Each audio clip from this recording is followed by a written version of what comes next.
Okay, it is 12:40 a.m. So that means at night. We want to look at this.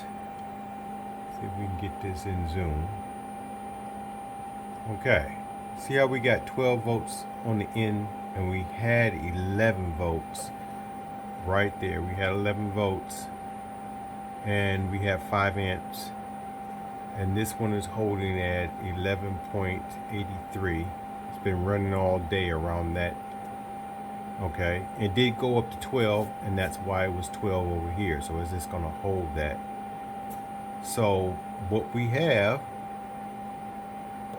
you see the wattage, but what we have is this is continuous to charge and discharge. It's saying that charge goes in here and it's running only from that one little battery. So now we just sit back and watch how many days this little battery will stay. And again, I'll repeat this. This 12 volt, it is not enough to turn this machine back over. So if this depletes, this will stay off. Okay? It needs at least 19 volts there. Even though technically we got 19 volts going in, because we got that 13 there and 6 amps.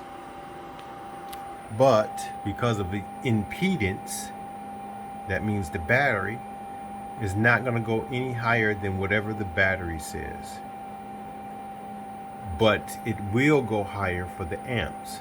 I can turn those amps up, I can turn those amps down. Okay?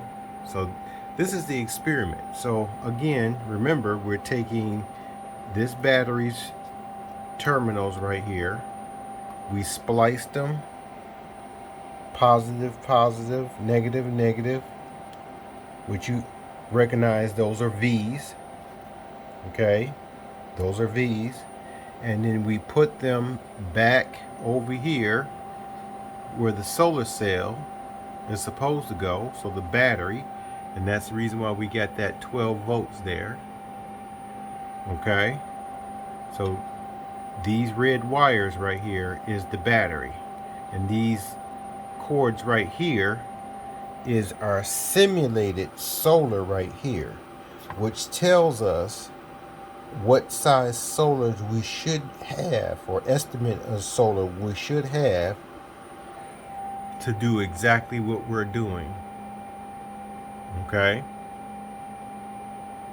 So if this runs and runs and runs, all of a sudden you got a cycle.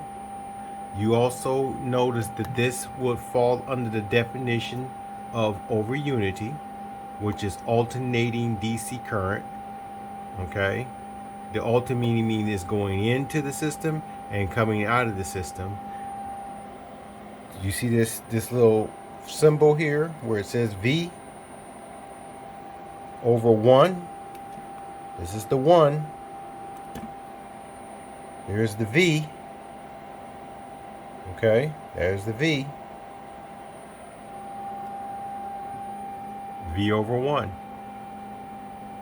That is alternating DC current. All right, we're out. Okay, what we notice is that it dropped down. Remember, this was 12, and that was a little bit higher at 11. So this is still cycling. It hasn't turned off. So it lasted the night.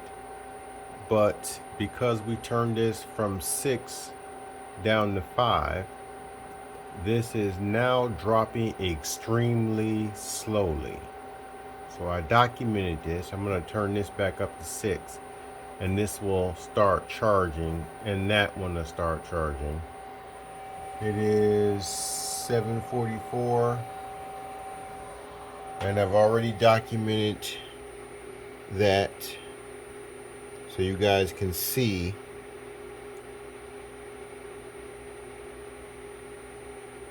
the evidence. Okay. And of course that dropped down too.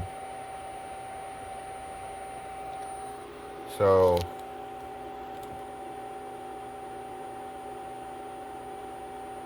all right. Okay, I've turned it back up, trying to find that sweet spot where it has the cutoff. As you can see, it's back up to 6. And you see that went up. So this will start charging, and how I'll know it's charging is this will go back up to 12. And you see that went up, and that'll go up a little bit higher, about around 52, 53.